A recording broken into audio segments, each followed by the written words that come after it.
बिस्मिल्लाहिर्रहमानिर्रहीम, अस्सलाम वालेकुम नाज़रीन, आप देख रहे हैं प्रोग्राम टॉप स्टोरी और मैं हूं आपकी मेज़बान फिजा रियाज। आज की हमारी टॉप स्टोरी बात होगी कोरोना सूरत हाल पर कि कोरोना की सिचुएशन कितनी सीरियस होती जा रही है और इसके लिए हुकूमती इकदाम क्या किए जा रहे हैं। दूसरी जानिब ऑपोजिशन का मौक़िफ़ भी जानने की कोशिश करेंगे। आज भी लाहौर के अंदर डेथ केसेस भी रिपोर्ट हुए हैं। रोजाना की बुनियाद पर कोरोना के खिलाफ टेस्ट भी किए जा रहे हैं और कोरोना केसेस भी रिपोर्ट हो रहे हैं, लेकिन अवाम अभी तक तवज्जो नहीं दे रही है। ना तो SOPs को फॉलो कर रही है, ना ही मास्क का इस्तेमाल कर रही है और ना ही सोशल डिस्टेंस का ख्याल रख रही है। गवर्नर हाउस चलेंगे, गवर्नर पंजाब चौधरी मोहम्मद सरवर से गुफ्तगू करेंगे और कोरोना के लिए उनकी क्या खिदमात हैं, हुकूमत क्या कुछ कर रही है। इसके अलावा सियासी सूरत हाल पर कि अपोजिशन जमातों को जलसा जुलूस करने से कैसे रोकेंगे, क्या स्ट्रेटजी होगी हुकूमत की, उनसे जानेंगे। तो इस वक्त नाजरीन गवर्नर पंजाब चौधरी मोहम्मद सरवर साहब हमारे साथ मौजूद हैं। कोरोना की जो सिचुएशन है और कोरोना पर हुकूमत कितना काम कर रही है और कितना इफेक्टिव काम कर रही है, इन पर बात करेंगे उनसे। और इसके अलावा सियासी सूरत हाल पर भी कुछ तबसरा होगा। सर बहुत शुक्रिया आपके वक्त के लिए। अस्सलाम वालेकुम। सर सबसे पहले तो ये बताइए कि इस वक्त कोरोना कितनी क्रिटिकल सिचुएशन है। सेकेंड ईयर मैं कोरोना को इस वजह से क्यों नहीं कहूंगी क्योंकि कोरोना से मुकम्मल तौर पर हम जान तो छुड़वाई नहीं, तो कोरोना अभी तक मौजूद है।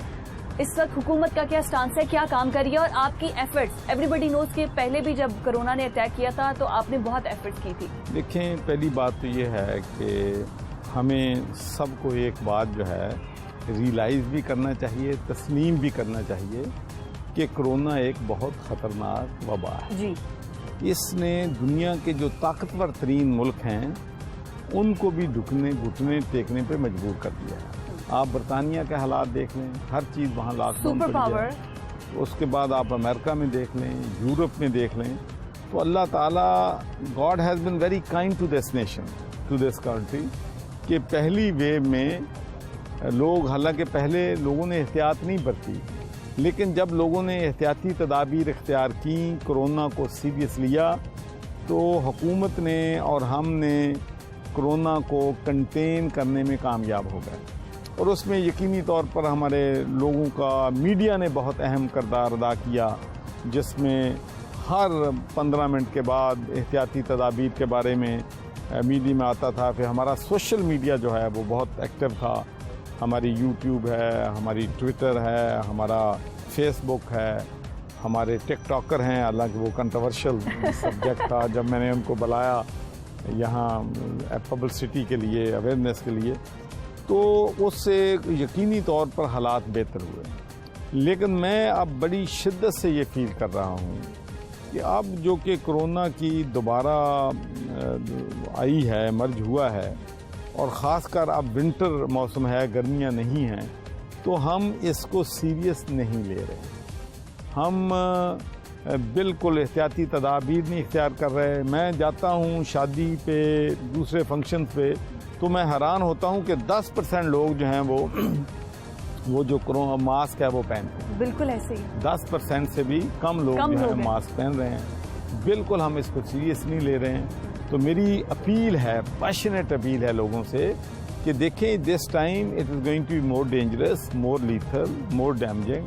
तो हमारी इकॉनमी का पहिया चल पड़ा है, हालात बेहतर हो गए हैं, हमारी एक्सपोर्ट बढ़ रही है, लेकिन हमारी बेहतियाती की वजह से अगर चीज़ें आउट ऑफ कंट्रोल हुई तो फिर इसका नुकसान जो है वो पाकिस्तान के अवाम को और फिर हुकूमत को ब्लेम करेंगे। सर बतौर गवर्नर पहले तो हम आपको खराज तहसीन पेश करते हैं जो काम आपने कोरोना के लिए किया और स्टिल कर रहे हैं। हम देख रहे हैं वॉल ऑफ हीरोज भी है, कुरान गार्डन भी है, कि आप लोगों के लिए काम कर रहे हैं, उनकी सेहत के लिए काम कर रहे हैं। इसका क्रेडिट आपको जाता है, लेकिन आप गवर्नमेंट की साइड मत लीजिएगा। आप कहाँ कोताही देखते हैं? हुकूमत भी बहुत सी जगहों पर कोताही कर रही है, अवाम अगर कोताही कर रही है, मास्क का इस्तेमाल नहीं करी, हुकूमत भी जल्द से जुलूस से बाज नहीं आ रही। गिलगित बल्तिस्तान का इलेक्शन आपके सामने है, इसके अलावा और गैदरिंग्स हैं। मैं ये समझता हूँ कि आपकी बात बिल्कुल दुरुस्त है कि हमने भी जलसे किए, अपोजिशन ने भी जलसे किए, ये जलसे नहीं होने चाहिए। This is my personal view. इससे वबा के फैलने का ख़तरा है।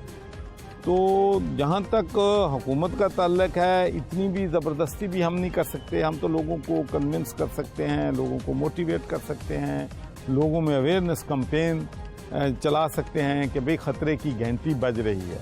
खुदा के लिए ये सियासत होती रहेगी, फिर हो जाएगी, लेकिन लोगों की जानें जो हैं वो सियासत से ज़्यादा अजीज हैं, चाहे वो हुकूमत है, चाहे वो अपोजिशन है। तो मेरा तो सब के लिए एक ही मैसेज है तो पाकिस्तान के लोगों ने बड़ी कुर्बानी दी है, बड़ी मेहनत की है, बड़ा काम किया है। जिस जगह पे आप बैठे हैं देखें माशाल्लाह, ये वो हमारे हीरोज़ हैं जो डॉक्टर हमारे शहीद हुए इस वाल पे उनके नाम हैं। वो लोग जिन्होंने करोड़ों रुपए की चैरिटी की और लोगों में राशन तकसीम किया, मेडिसिन तकसीम की, इन लोगों के नाम यहाँ पर हैं। यहाँ तक कि हमारे NGO इतने माशाल्लाह काम कर रहे थे कि हमने 46,000 जो प्रिजनर्स हैं जेलों में उनके लिए भी सैनिटाइजर्स हों, मास्क हों, कपड़े धोने का साबुन हो, नहाने का साबुन हो, ये चीज़ें हमारे मुखय्यर हजरात ने उनको फराहम की। तो मैं समझता हूँ कि कौम का जज्बा जो है वो काबिल तहसीन है, लेकिन खुदा के लिए अब चीज़ें कंट्रोल में आ गई थी, अब दोबारा आउट ऑफ कंट्रोल हो रही हैं। तो मैं स्ट्रेस जितना भी ज़्यादा करूं। आप वैसे क्या सजेस्ट करते हैं कि हुकूमत को दोबारा से लॉकडाउन की तरफ चले जाना चाहिए? तालीमी इदारे भी बंद होंगे, शॉपिंग मॉल्स भी बंद। देखिए, मेरा अपना व्यू ये है कि देखें जो बिजनेस है ना उसको शट करना जो है वो बहुत डैमेजिंग है। It's not a solution. It's not a solution. इसलिए कि आपको मालूम है कि किस तरीके से जब हमने लॉकडाउन किया, कंप्लीट लॉकडाउन, तो लोग जो थे वो उनके पास जॉब्स नहीं रहे, उनके पास एम्प्लॉयमेंट नहीं थी, उनके घर के चूल्हे नहीं चल रहे थे। तो हुकूमत ने एक बहुत बड़ा इनिशिएटिव लिया कि 1,20,00,000 फैमिलीज़ को 12,000 रुपया फी फैमिली जो है उनको दिया। उसके बाद हमारे NGOs ने बहुत बड़ा काम किया। हमारी जो पंजाब डेवलपमेंट नेटवर्क की ऑर्गेनाइजेशंस थी हमारे साथ काम कर रही, 2 मिलियन से ज़्यादा राशन पैक जो हैं वो पंजाब में और पाकिस्तान में लोगों को तकसीम किए। तो ये बहुत बड़ी एक कलेक्टिव एफर्ट थी जिसकी वजह से हमें कामयाबी हुई। तो अब भी मैं अपील करता हूँ कि देखें, नुकसान जो है, बिजनेस जब आप शट करते हैं तो आपकी इकॉनमी डैमेज होगी, लोग भूख से मरेंगे। तो इसीलिए हमारी जो फिलॉसफी थी या प्राइम मिनिस्टर का जो इनिशिएटिव था स्मार्ट लॉकडाउन का, उसने बड़े इफेक्टिव तरीके से वर्क किया था। लेकिन ये मैं ज़रूर समझता हूँ कि हमारी हुकूमत को हमें चाहिए कि हम SOPs हैं उन पर अब सख्ती से अमल करवाना शुरू करें। नरमी का, प्यार का, मोहब्बत से समझाने का वक्त गुजर नहीं, फाइन करेंगे। अब नरमी और प्यार और मोहब्बत से समझा लिया हुकूमत ने, इसलिए मैं कहता हूँ कि अब सख्त इक़दाम हुकूमत को करने हैं। कैसे इक़दाम? देखें, जो पिछली दफा हमने किया था, हमने जो दुकानें SOPs को फॉलो नहीं किया था उनको शट डाउन किया, जो वेडिंग हॉल नहीं कर रहे थे उनको शट किया, जो जहाँ पर कोरोना की वबा ज्यादा होती थी उस इलाके को हम लॉकडाउन कर देते थे। तो ये सारे जो मेजर्स हैं अब हमें लेने पड़ेंगे। बिल्कुल ठीक है। अच्छा गवर्नर साहब, आप कुछ सियासी अगर रुख इख्तियार करें तो राना सनाउल्लाह साहब की स्टेटमेंट मैं यहाँ पर कोट इस वजह से करना चाहूंगी क्योंकि वो कोरोना से रेलिवेंट भी है। उन्होंने कहा जी अगर कोरोना फैलता जलसे जुलूसों से तो फिर गुजरावाला में इसकी तादाद सबसे ज्यादा होती, क्योंकि PDM का सबसे पहला जलसा जो था वो गुजरावाला में हुआ था। देखिए, कोरोना में डर के भाग जाता है। देखिए, मैं समझता हूँ कि कोरोना तो किसी से डर के नहीं भागता। तो ये तो अल्लाह ताला की तरफ से एक हमारे लिए मुश्किल वक्त है, इम्तिहान का वक्त है और हमें हम्बल तरीके से इसका मुकाबला करना है। देखिए, ये तो बात पूरी दुनिया में एक क्लियर हो गई है कि कोरोना जो है सोशल डिस्टेंस होना चाहिए, मास्क पहनना चाहिए, ज़्यादा गैदरिंग्स नहीं होनी चाहिए। ये तो पूरी दुनिया है। इसको आप कैसे कह सकते हैं कि कोरोना जो है पब्लिक जलसों से भाग जाएगा, ये डर जाएगा? तो मेरा ख्याल है ये एक पॉलिटिकल बातें हैं जो हम सब करते हैं। PDM कितना टफ टाइम दे सकती है हुकूमत को? PDM टफ टाइम नहीं दे सकती, इसलिए कि मैं समझता हूँ कि वो उनका कोई नजरियाती अलायंस नहीं है। नवाज शरीफ का अपना बयानिया है, ठीक है जी, तो इसलिए, लेकिन नवाज शरीफ का अपना बयानिया है, PDM का अपना बयानिया है, ये सवाल का अपना बयानिया है। तो हर जो पार्टी का लीडर है जब उनका अपना बयानिया होता है। दूसरी बात यह है कि देखें, कोविड की वजह से पूरी दुनिया बहरान का शिकार है। बड़े बड़े ताकतवर मुल्क जो हैं उनकी इकॉनमी श्रिंक हो गई है। पाकिस्तान में अल्लाह के फजल करम से बेहतर हालात हैं, दूसरे मुल्कों से इकॉनमी की हालत भी बेहतर है, स्टॉक मार्केट देख लें वो भी बेहतर है, हमारी एक्सपोर्ट जो है वो भी बढ़ रही है। तो क्या हम पॉलिटिकल रीजंस की वजह से साम जो हमारी बेहतरी आ रही है उसको जपटाइज करना चाहेंगे? असल सवाल ये है। तो मैं समझता हूँ कि I hope sense will prevail कि अब हमें पहले कोरोना का मुकाबला कर लें, फिर सियासत करेंगे। तो सियासत तो साथ साथ चलेगी और सेहत जैसे मसले पे भी सियासत हो रही है। ये बड़ी एक अलार्मिंग सिचुएशन है। मैं सर आपसे जानना चाहूंगी कि जिस तरह पहले नवाज शरीफ के बयानिए की बात कर रहे थे, तो नवाज शरीफ का बयानिया, क्या उस बयानिए के साथ पीडीएम की बाकी जमातें साथ खड़ी हैं? ये आप बेहतर जानते हैं, मेरा ख्याल मीडिया के लोग बेहतर जानते हैं। मेरा हम अपना ख्याल है मौक़िफ़ जानना कि इख्तिलाफ राय है, पार्टी के अंदर भी इख्तिलाफ राय है, पार्टी के बाहर भी इख्तिलाफ राय है। कुछ लोग जो हैं कन्फ्रंटेशन चाहते हैं, कुछ लोग सिर्फ प्रोटेस्ट की हद तक जाना चाहते हैं। तो मैं इसीलिए कहता हूं कि उनका नरेटिव जो है उस पर 100% जमातें जो हैं एग्रीमेंट नहीं। पीपल्स पार्टी और नून लीग पीडीएम में फिर एक पेज पर ना हुई? मैं समझता हूं कि कोई भी पार्टी किसी भी एक पेज उनका है ही नहीं, आप हर एक अपना पेज है। वो आप भी कहते ना, शेख रशीद साहब कहते हैं कि ये सब जमातें विकेट की दोनों जानिब खेल रही हैं। मरियम नवाज ने जो इंटरव्यू दिया तो उन्होंने कहा कि हम बात करना चाहते हैं एस्टेब्लिशमेंट से, लेकिन पहले पीटीआई गवर्नमेंट को घर भेजा जाए, उसके बाद बात होगी।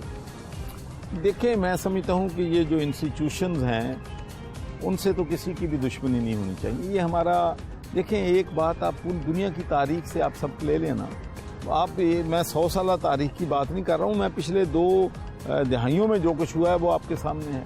इराक की फ़ौज कमज़ोर हुई तो इराक उन्होंने तबाह बर्बाद कर दिया। लीबिया की फ़ौज कमज़ोर हुई तो लीबिया में तबाही बर्बादी हुई। फिर उसके बाद सीरिया में जो कुछ हो रहा है वो भी आप सबको मालूम है। तो मैं समझता हूँ कि हमारे अदारे जितने भी ताकतवर होंगे, इससे हमारा मुल्क मजबूत होगा। हमें इख्तलाफ राय में अपने अदारे जो हैं उनको कमज़ोर नहीं करना चाहिए, आपको नहीं लगता कि चाहिए। एक तरीके से डायरेक्टली मरियम नवाज ने कहा कि हम एस्टेब्लिशमेंट से बात करने को तैयार हैं, लेकिन एक तरह से दावत थी ये? नहीं, ये तो अच्छी बात है अगर वो अपोजिशन जो है एस्टेब्लिशमेंट से, हुकूमत से बात करने के लिए तैयार है। तो हुकूमत से नहीं सर, हुकूमत से भी करेंगे, क्यों नहीं करेंगे? हुकूमत से भी बात तो एंड ऑफ द डे बात तो एस्टेब्लिशमेंट से नेगोशिएशन नहीं होगी, नेगोशिएशन तो हमेशा सियासी जमातों की आपस में होती है। अच्छा सर, बाकी जो सियासी जमातें हैं, खास तौर पे पंजाब में नून लीग बहुत ज़्यादा एक्टिव है, और नून लीग की बड़ी जो शहबाज शरीफ भी जेल में है, हमजा शहबाज भी जेल में है, बाकी भी राना सनाउल्लाह भी, और ये सब जेल की ज़ियारत कर रहे हैं, ख्वाजा बरादरान भी जेल की ज़ियारत कर रहे हैं। ये एक जो एक नैरेटिव है कि नैब नियाजी गठजोड़ है, नैब के अंदर सिर्फ जो ज़्यादा अपोजिशन का लीडर बोलता है उसको पकड़ के जेल के अंदर दे देते हैं। देखें, पहली बात तो यह है, मुझे ये बताएं कि जितने भी मुकदमात जो हैं अपोजिशन के ख़िलाफ़ नैब, FIA या दूसरे इंस्टीट्यूशन जो हैं जिनकी तहकीकात हो रही हैं, कोई भी मुकदमा पाकिस्तान तहरीक इंसाफ ने रजिस्टर नहीं करवाया जी। ये तमाम मुकदमात जो हैं ये हमारे हुकूमत में आने से पहले के चल रहे हैं। अदारे जो हैं, नैब हुकूमत नहीं है, हुकूमत नैब नहीं है, नैब ने हमारे लोगों पे भी हाथ डाला है। तो मैं समझता हूँ कि वो एक इंडिपेंडेंट अदारा है और उस पर हमारा जो है मिनिमम इन्फ्लुएंस। ऑपोजिशन को कोई मैसेज सर, ताकि फिर हम वॉल ऑफ हीरोज की तरफ देखो जी, मेरा मैसेज तो हुकूमत को भी, अपोजिशन को भी, सियासतदानों को भी यही है कि जो भी सियासत करनी है हम करें, नहीं सर, ऑपोजिशन के लिए मुल्क का जो इंटरेस्ट है सबसे सुप्रीम वो होना चाहिए। बेशक। तो अपोजिशन में ये कहता हूँ कि उनके अपने इंटरेस्ट में है कि जो वो मुल्क के इश्यूज हैं, महंगाई है, करप्शन है, जो है रूल ऑफ लॉ है, एजुकेशन है, हेल्थ है, इन चीज़ों पे इश्यूज पे आए ताकि हुकूमत भी जो इश्यूज वो उठाएं हम उनको हल करने की कोशिश करें और इवेंचुअली वोट में उनको बेनिफिट भी इश्यूज पे होना है। इस पे उनको कोई वोट नहीं मिलना कि महंगाई का हल घर जाए या इमरान खान घर क्या हल निकालना है महंगाई का? महंगाई आप देखेंगे कि इंशाल्लाह आप डॉलर देख लें, आप स्टेबल हो रहा है जी। उसके बाद हमारी एक्सपोर्ट बढ़ रही है, हमारा करंट अकाउंट डेफिसिट जो है $20 बिलियन से कम होकर $3 बिलियन हो गया है, जो कि मैं समझता हूँ कि एक बहुत बड़ी अचीवमेंट है। तो इंशाल्लाह आप गुड गवर्नेंस के साथ साथ इंशाल्लाह आप देखेंगे कि चीज़ें जो हैं बैक टू नॉर्मल, प्राइसेस जो हैं उनके कंट्रोल होना शुरू हो जाए। लास्ट में सर मैं आपसे ये जानना चाहूँगी कि हम ट्रिब्यूट टू कोविड-19 हीरोज़, इन हीरोज़ को खराजे तहसीन हम भी पेश करते हैं, खराजे अक़ीदत पेश करते हैं। गवर्नर हाउस में इन तमाम लोगों के नाम हैं जिन्होंने इस पैंडेमिक डिजीज़ में जो है वो कारनामे सर अंजाम दिए हैं अपनी जान की परवाह किए बगैर। तो मज़ीद कोई शहादतें ना हो, मज़ीद इस तरह से डॉक्टर्स अपनी जान की बाजी ना हारें, कोविड की सिचुएशन में आप आवाम से क्या अपील करेंगे? मेरा ख्याल है जी बहुत अहम बात आपने की है कि सवाल में उन डॉक्टर्स और पैरामेडिक्स का भी नाम है जिन्होंने अपनी जानें, लोगों की जानें बचाते हुए अपनी जानें कुर्बान की हैं। तो मैं समझता हूँ कि हमारी कौम ने, हमारे मुखय्यर हजरात ने बहुत बड़ी कुर्बानी दी है कोरोना को कंटेन करने के लिए। लेकिन अब अगर हमने लापरवाही की तो हमारी जितनी भी अचीवमेंट्स हैं वो सारी बैक ट्रैक हो जाएंगी। तो इसलिए मैं बार बार लोगों से ये अपील करना चाहता हूँ कि खुदा के लिए एहतियाती तदाबीर इख्तियार करें, अपने SOPs जो हैं हुकूमत के उनको फॉलो करें, ताकि हम इस मूजी मर से हमेशा के लिए निजात हासिल मुआशी सरगर्मियां भी चलती रहे, तालीमी सरगर्मियां भी चलती रहे, और सर अवाम महंगाई की चक्की में पिस रही है, उस बारे में भी जरूर सोचिएगा। इंशाल्लाह जब देखें ये जब कोरोना से वबा से हमारी जान छूट जाएगी और हमारा फोकस महंगाई पे होगा। और ख़ासकर मैं आपको ये भी बात बताना चाहता हूँ कि कल एक बहुत बड़ी मीटिंग जो है वो हमने की, जिसमें हमारे जो वफाकी वज़ीर ज़राअत हैं एग्रीकल्चर के वो भी थे, सूबाई वज़ीर भी थे, चीफ मिनिस्टर साहब भी थे, मैं भी था। तो उसके अलावा जितने भी हमारे साइंसदान हैं या जो सीड पे अबूर रखते हैं, उन सब की मीटिंग हुई कि किस तरीके से हम अपनी एग्रीकल्चर जो है उसको बेहतर कर सकते हैं, किस तरीके से हमारी कॉटन की फसल जो कम हो रही है उसको दोबारा बढ़ा सकते हैं, seed, quality seed, pesticide, spray वगैरह को कैसे बेहतर कर सकते हैं। और इंशाल्लाह अगर हम क्लाइमेट चेंज का मुकाबला करने में कामयाब हो गए और सर्टिफाइड सीड और क्वालिटी सीड ले आए तो आप देखेंगे कि इंशाल्लाह हमारी जो वीट है, हमारी जो कॉटन है, इस मुल्क में नहीं होगा, इससे इंशाल्लाह नहीं होगा और इंशाल्लाह तरक्की की राह पर हम गामजन होंगे। बहुत शुक्रिया सर आपके वक्त के लिए भी। नाज़रीन, एक ब्रेक की तरफ हमने जाना है, स्टे विद अस।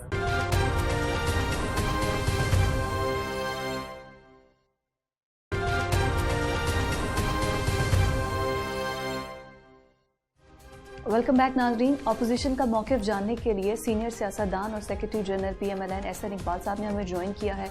सर बहुत शुक्रिया आपके वक्त के लिए।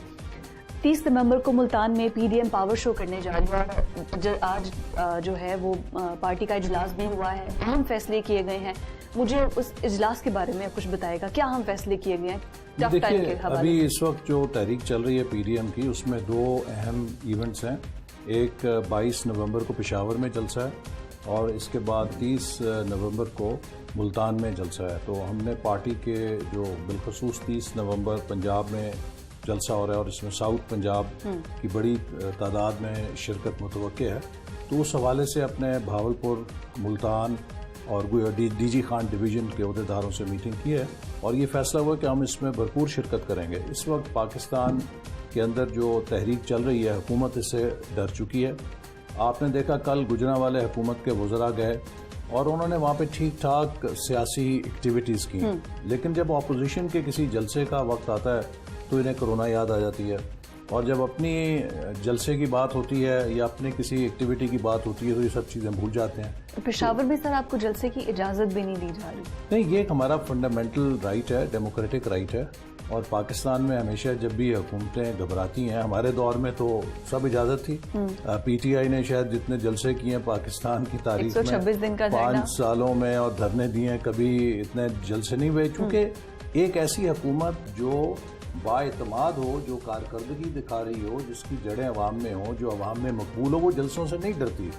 लेकिन एक ऐसी हुकूमत जो पिट चुकी हो, नाकाम हो चुकी हो, कारकर्दगी उससे दिखा ना पा रही हो और वो हर महाज में नाकाम है, तो वो डरती है कि अवामी ताकत अगर इकट्ठी होगी तो उसके लिए ख़तरा बन जाएगी। तो इसलिए ये जलसों की इजाज़त ना देकर सिर्फ अपने अंदर का खौफ जाहिर कर रहे हैं। तो कोरोना के हवाले से अगर हुकूमती मौक़िफ़ जाने तो वो गवर्नर साहब भी फरमाते नज़र आ रहे हैं कि हम अपोजिशन और हुकूमत दोनों से ये कह रहे हैं कि आप जलसे ना करें, अवाम बचेंगे तो ही इन पर हुकूमत करेंगे ना। देखिए ना, इस वक्त हमने लोगों को बाखबर भी किया, अवेयरनेस भी है। एक तो ये है कि जलसे ओपन स्पेसेस में है, वो क्लोज स्पेसेस में नहीं है। दूसरे, हम बड़े वसी पैमाने पे सैनिटाइजर्स और मास्क लोगों में तकसीम कर रहे हैं अपने कारकुनों में, ताकि वो SOPs के साथ जलसों में आए। जहाँ पर हमें कोविड-19 का सामना है, वहाँ पे हमें कोविड-18 का भी सामना है, जो 2018 में पाकिस्तान के जिस्म में एक वायरस धांधली से दाखिल किया गया था और वो जो वायरस है वो इससे ज्यादा मोहलिक है,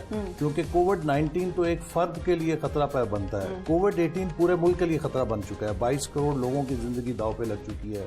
हमारे मुल्क की मईशत तबाह हो चुकी है, कश्मीर हमारे हाथों से निकल चुका है। तो लिहाजा जो हमारी सियासी तहरीक है, इसका मकसद है कि उस कोविड-18 का भी हम कोई तरियाक तलाश करें, कौम को उस अजाब से निकालें जो धांधली के साथ मुसल्लत किया गया है। और इस वक्त लोगों की जो कैफियत है, महंगाई ने, बेरोज़गारी ने, गुर्बत ने जो लोगों का हाल कर दिया है, कोविड-19 तो उसका दुख या उसकी तंगी उसके मुकाबले में कुछ भी नहीं है लोगों के लिए। सर, पीडीएम इसका नतीजा क्या है? क्या सिर्फ हासिल वसूल इसका यही होगा कि खान साहब जो है वो हुकूमत से जाए, जैसे मरियम नवाज ने कहा था तो इंटरव्यू देते हुए कि हम एस्टेब्लिशमेंट से बात करने को तैयार हैं, लेकिन पीटीआई की हुकूमत पहले घर देखिए, पीडीएम में आप अगर गौर करें तो पाकिस्तान की बहुत मुख्तलिफ नज़रियात की सियासी जमातें इकट्ठी हुई हैं जो एक दूसरे से हरीफ भी हैं, लेकिन अगर वो एक प्लेटफॉर्म पे इकट्ठी हुई हैं तो उसका मकसद क्या है?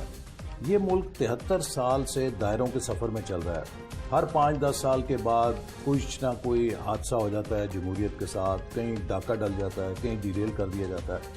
इंडिया हमसे आगे निकल गया, बांग्लादेश हमसे आगे निकल गया, श्रीलंका हमसे आगे निकल गया, नेपाल हमसे आगे चला गया, अफगानिस्तान का करेंसी हमसे आगे मजबूत हो गई। तो पाकिस्तान में ये तमाशा कब तक चलेगा? हमने अपनी अगली नस्ल को कैसा मुल्क देके जाना है? क्या कैन वी अफोर्ड के वी कीप डूइंग जो हम आज 72 साल में करते हैं, जिसका नतीजा हमारे सामने है? इस मुल्क का एक ही रास्ता और एक ही मुस्तकबिल है कि जो कायद आज़म ने कहा था कि इसको वोट की ताकत से चलाओ। देखिए, पाकिस्तान कैसे बना था? ये वोट को इज्जत देके बना था ना। अगर अंग्रेज़ बुलेट की ज़बान लेता तो हम शायद कभी बुलेट से हासिल ना कर सकते हैं। वोट को इज्जत मिली, हमारा वोट काउंट हुआ, ये मुल्क बन गया। हमने मुल्क बना के वोट को पीछे फेंक दिया, मशरकी पाकिस्तान टूट गया और आज हम दुनिया के अंदर अभी भी परेशान हैं, उन मकासद से बहुत दूर है। तो इसलिए पीडीएम का मकसद ये है, पहला कि इस मुल्क को आइन के मुताबिक चलाएं, दूसरा इस मुल्क की पार्लियामेंट खुद मुख्तार हो, इस मुल्क की अदलिया आज़ाद हो, इस मुल्क के जो मुसल्लह इदारे हैं अफवाज के, वो अपना प्रोफेशनल काम करें, पाकिस्तान के अवाम के जो बुनियादी हकूक़ हैं, जो मुआशी हकूक़ हैं, वो उनके महफूज हों। तो लिहाजा जो सियासतदान या अवामी नुमाइंदा है वो पार्लियामेंट चलाए, जो जनरल है वो बॉर्डर संभाले, जो जज है वो अदालत संभाले, जो ब्यूरोक्रेट है वो अपना खिदमत अवाम की करे। हर कोई अपना अपना काम करे तो ये मुल्क जन्नत बन जाएगा। मसला ये है कि हर कोई अपना काम छोड़ के दूसरे के काम में टांग अड़ाने की कोशिश करता है, उससे हम इन मसाइल का शिकार है। आपने जैसे बयानिए की बात की कि बहुत सारे बयाने वाली जमातें अब पीडीएम के साए तले इकट्ठी हुई हैं। पहले तो ये सुनने में बहुत ज़्यादा आता है कि पीडीएम में जितनी भी जमातें हैं वो एक बयानिए के साथ नहीं है। नवाज शरीफ का बयानिया वक्त के साथ साथ बदलता रहा है, कभी वोट को इज्जत दो, कभी कहते हैं मुझे क्यों निकाला। अब फौजी इदारों के साथ जो एक महाजराई खड़ी कर दी है, ना पीपल्स पार्टी उस बयानिए के साथ खड़ी है, ना दीगर जमातें। देखिए, अभी जो पीडीएम का इजलास हुआ था उसमें दोबारा इस बात को दोहराया गया है कि किसी का शख्सी बयानिया नहीं है, सिर्फ एक बयानिया है जो पीडीएम का बयानिया है।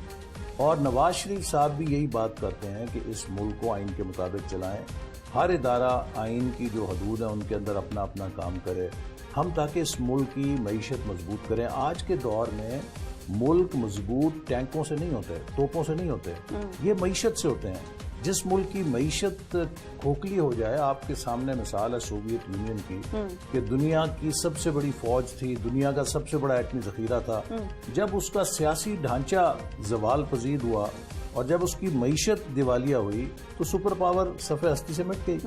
तो अगर हमने पाकिस्तान को मजबूत करना है तो हम ये बात करते हैं कि 3 डीज जो हैं उन्हें हमें हार्मोनाइज करना है, डेमोक्रेसी, डेवलपमेंट और डिफेंस।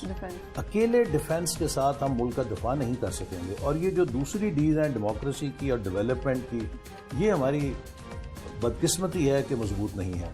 लिहाजा ये एक अनइवन प्लेटफॉर्म है, जैसे कि डिफेंस का पहिया ट्रैक्टर जैसा हो और डेमोक्रेसी और डेवलपमेंट का पहिया चिंची के पहिए जैसा हो, तो फिर आप उस पर एक स्टेबल प्लेटफॉर्म तो नहीं बना सकते ना किसी मुल्क का। तो यही हम कह रहे हैं कि सब मिलकर काम करें। स्मूथ सरफेस के लिए जरूरी है, स्टेबल मुल्क के लिए, मजबूत मुल्क के लिए जरूरी है कि उस मुल्क की डिफेंस, डेवलपमेंट और डेमोक्रेसी तीनों आपस में हार्मोनाइज भी हों और तीनों मजबूत हों। सर, डेमोक्रेसी की अगर आप बात करते हैं, आप जिस तरह कह रहे हैं कि ये हुकूमत से तंग आ चुकी है अवाम, तो फिर आप ये भी आएगा कि आप डेमोक्रेसी को डिटेल कर रहे हैं। नहीं, ये हुकूमत तो देखिए डेमोक्रेसी नहीं है ना, ये तो एक धांधली के जरिए निकाली गई। और आज हर कोई मानता है नताइज लोगों के जो निकले 2018 में वो कैसे निकले। आज आप जाइए साउथ पंजाब में, आप जाइए दूसरे इलाकों में, आपको लोग बताएंगे कि कौन कौन किसको बुला के कैसे मुदाखलत करता रहा, आरटीएस सिस्टम के साथ क्या हुआ, किस तरह लोगों को पोलिंग स्टेशंस के अंदर से निकाला गया, काउंटिंग में किस तरह बैठने नहीं दिया गया। गिलगित बल्तिस्तान के इलेक्शन में, गिलगित बल्तिस्तान में बिल्कुल 2018 का रिप्ले हुआ है, बल्कि गिलगित बल्तिस्तान ने हमारे उस बयानिए को मजीद मजबूत कर दिया है कि पाकिस्तान में वोट पे डाका डाला जाता है, पाकिस्तान में वोट आज़ाद नहीं है और वोट को इज्जत दिलवानी है हमें। और ये इंशाल्लाह जिद्दोजहद जो हमने शुरू की है, मुझे बड़ा यकीन है जिस तरह की अवाम में पजीराई है और जैसे नौजवानों में ये नारा मकबूल है और नौजवान इस बारे में हसास हैं, इंशाल्लाह बहुत जल्द हमें कामयाबी भी होगी। और फिर हम किसी से लड़ना नहीं चाहते, हम किसी को नीचा नहीं दिखाना चाहते, हम चाहते हैं कि तमाम मुल्क के जो इदारे हैं वो आइन के मातहत होकर आइन के हदूद में अपना अपना काम करें और हम सब का मुस्तकबिल पाकिस्तान की मजबूत मईशत से है, पाकिस्तान के इस्तेकाम से है और पाकिस्तान की सरबुलंदी से। हम सब पाकिस्तानी हैं, हमें कोई भी गद्दार नहीं है। बिल्कुल ऐसे ही है, गद्दारी का तो सर्टिफिकेट हम किसी को दे भी नहीं सकते हैं, हर कोई मुहब्बे वतन है। सर लास्ट में मैं आपसे ये जानना चाहूंगी कि एक तासुर ये दिया जाता है हमेशा अपोजिशन की जानिब से कि नैब न्याजी गठजोड़ है, हम पर मुकदमात बना दिए जाते हैं। आप भी जो है वो जेल में रहकर आए हैं, इस वक्त शहबाज शरीफ भी अंदर है, हमजा शहबाज भी अंदर है, मुस्लिम लीग नवाज की जो सीनियर लीडरशिप है, सिर्फ मरीम नवाज के अलावा बाकी सब, नवाज शरीफ भी बाहर है, उनके बेटे भी बाहर है, तो बगैर सीनियर लीडरशिप के इस पीडीएम को कामयाबी मिलेगी? जी बिल्कुल मिलेगी इंशाअल्लाह ताला। हम सब लोग यहाँ पर मुल्क के अंदर मौजूद हैं और आपने देखा है कि हम में से हर कोई इस हुकूमत की इंतकामी सियासत का निशाना बना है। और अब तो ये बात सुप्रीम कोर्ट ने कह दी है और अभी जो हालिया अवाम का सर्वे आया उसमें 55% से ज़्यादा लोगों ने इस बात को तस्लीम किया है कि हुकूमत का एहतसाब का नारा सिर्फ इंतकाम का नारा है, ये इंतकामी सियासत है, ये अपोजिशन को हरासा करने की सियासत है। और अपोजिशन की इस वक्त जितनी सीनियर क़यादत है मुल्क के अंदर है, हमारी पार्टी की क़यादत भी है। अगरचे शहबाज शरीफ साहब को गिलगित बल्तिस्तान के इंतखाबात से पहले गिरफ्तार किया गया जो प्री पोल रिगिंग थी, लेकिन बाकी जो सीनियर लीडरशिप है वो मौजूद है। हम नवाज शरीफ साहब से राब्ते में रहते हैं, उनसे गाइडेंस भी लेते हैं, तो किसी किस्म की हमारे पार्टी में कमी नहीं है। हम पूरा अपना सरगर्मी से किरदार अदा करेंगे, इंशाल्लाह किरदार अदा करेंगे। सर बहुत शुक्रिया आपके वक्त पे। नाज़रीन एक छोटे से ब्रेक की तरफ हमने जाना है, स्टे विद अस।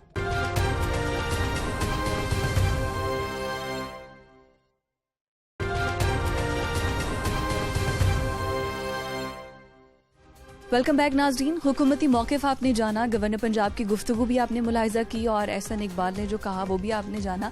इस वक्त सीनियर एनालिस्ट सलमान गनी साहब हमारे साथ मौजूद हैं, उनसे बात करते हैं। अस्सलाम वालेकुम सर। सर सबसे पहले तो मैं आपसे ये जानना चाहूँगी कि हमारी हुकूमत कोविड को लेके संजीदा है, सबको संजीदा होना चाहिए क्योंकि सेहत से आगे कुछ नहीं है, सियासत सेहत पर नहीं की जा सकती, लेकिन हुकूमत भी जलसे कर रही है, अपोजिशन भी जलसे कर रही है और दोनों इस चीज़ का इकरार कर रहे हैं कि जलसे नहीं होने चाहिए, लेकिन फिर भी जलसे किए जा रहे हैं।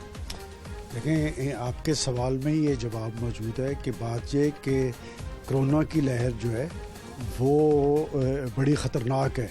आप देखें कि इस वक्त जिन ममालिक के अंदर दूसरी लहर आई है वहाँ पर हज़ारों लोग इसकी नज़र हो रहे हैं और ये बात दुरुस्त है कि पाकिस्तान के अंदर दूसरी लहर इसके ख़तरात और ख़दशात बढ़े हैं और एवरेज ये है कि 25 से 30 लोग रोज़ अपनी जान से जा रहे हैं और 250 से 300 लोग उन पे कोरोना के असरात जो हैं वो ज़ाहिर हुए हैं। तो इस सूरत हाल के अंदर तो चाहिए ये था कि हुकूमत और अपोजिशन दोनों संजीदगी दिखाते और आपने दुरुस्त कहा है कि हुकूमत जो बात अपोजिशन की एक्टिविटीज़ पे असरअंदाज होने के लिए कर रही है और अपोजिशन नहीं चाहती कि वो जो पॉलिटिकल प्रेशर जो हुकूमत पे बढ़ा चुकी है उसमें से हुकूमत निकल सके।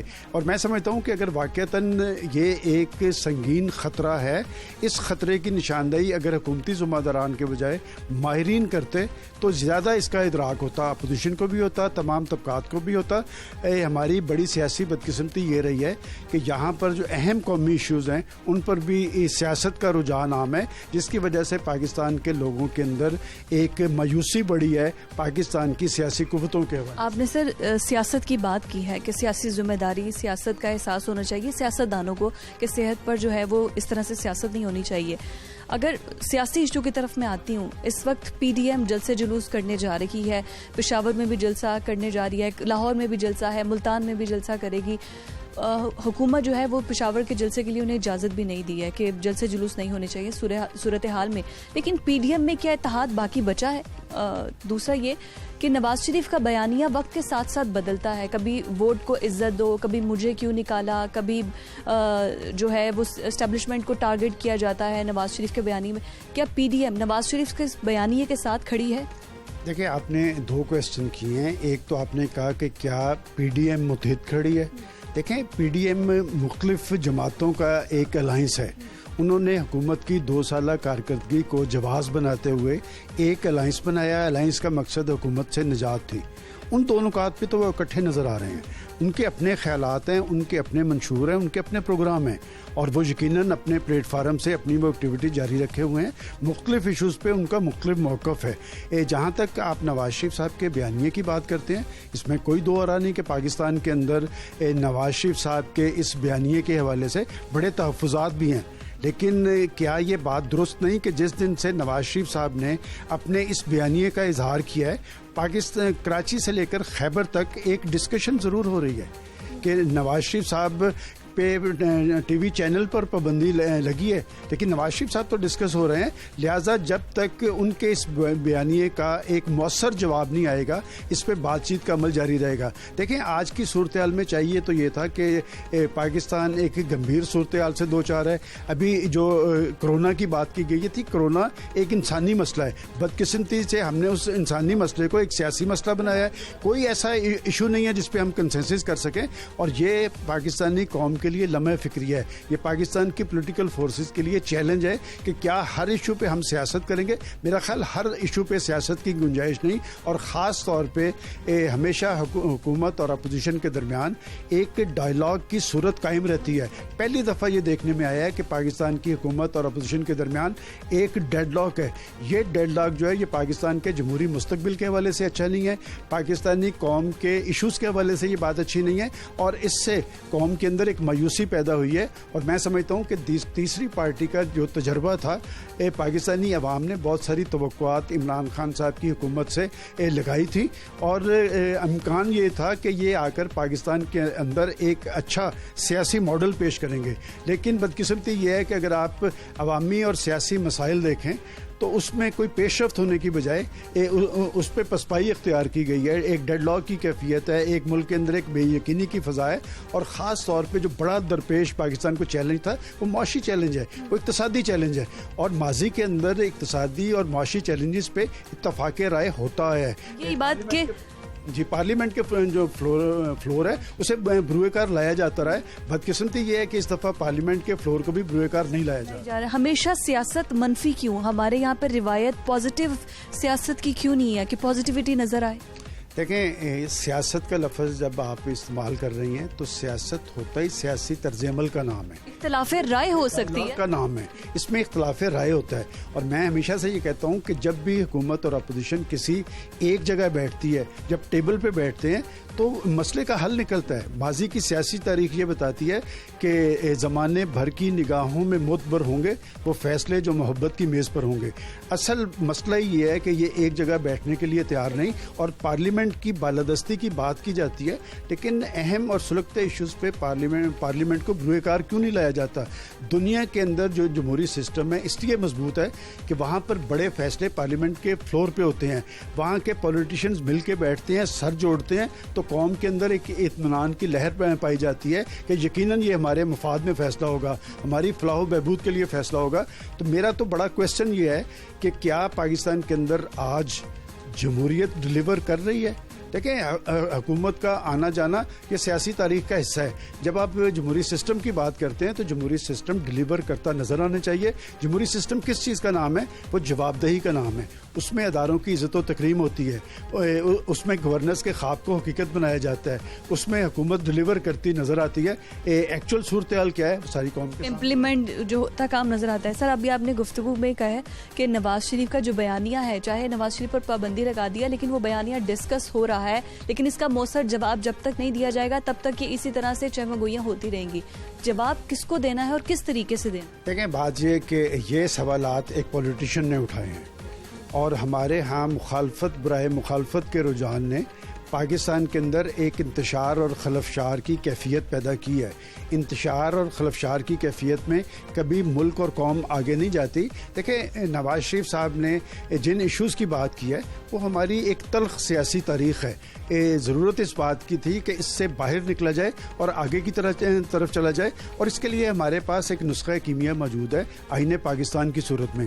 आईने पाकिस्तान के अंदर तमाम अदारों का, देखें, प्राइम मिनिस्टर भी एक अदारा है, पार्लियामेंट भी एक अदारा है, फौज भी एक अदारा है, ब्यूरोक्रेसी भी एक अदारा है, मीडिया भी एक अदारा है, तो उसकी लिमिट्स का तयन कर दिया गया है। मेरा ख्याल अगर आईने पाकिस्तान की तरफ लौटा जाए तो उसके अंदर तमाम मसाइल का हल मौजूद है। उसमें नवाज शरीफ साहब के बयानिए की नफ़ी हो जाएगी अगर तमाम लोग आईने पाकिस्तान पर इत्तफा कर लें और जो रोल आईने पाकिस्तान ने उन्हें दिया है अगर उस पर कारबंद हो जाए तो अज खुद ये उस बयानिए की नफ़ी हो जाएगी जो बयानिया आज सबसे ज़्यादा पाकिस्तान के अंदर डिस्कस हो रहा है, जिसके जवाब की ज़रूरत। और आपने सारे मसाइल का हल भी बता दिया। बहुत शुक्रिया। सलमान गनी साहब हमारे साथ मौजूद थे। नाज़रीन, आज के प्रोग्राम से इतना ही, मुझे इजाज़त दीजिए। अल्लाह हाफ़िज़।